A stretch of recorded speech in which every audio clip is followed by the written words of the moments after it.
Ya bafowethu sanibona, uphungalenja lo. Nginezicelo lapha ezimbili. Yabo. Nginezicelo lana zimbili bafowethu. Yes, ngiyanibingelela impela sukela phezulu kuze kuyofika phansi kwankosi. Ngiyanibingelela ngithi nje sanibona. Nganza ukuthi nginesicelo la. Khona insizwa sophongolo ukuthi umgazi.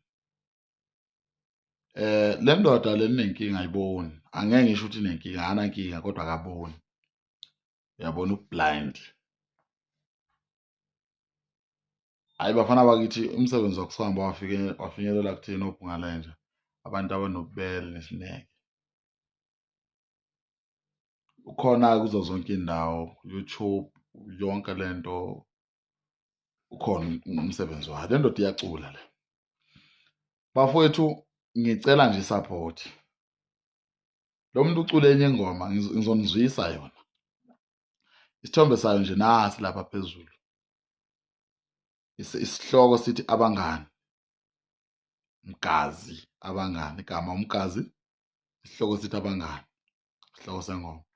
Abafowethu mina sengihambe ngababona bonke abantu abanethalente. Yabo lapha kusekugcineni. Ngicela nje uthathe idatha lakho uhamba ufike useshe abangani, mgazi.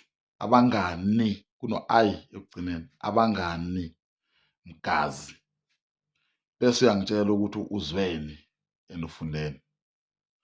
Angifuni ukuchaza kakhulu, angifuni ukukhuluma kakhulu, kodwa manje ngifuna ukuthi wena kube uwo ozosho ukuthi uzweni.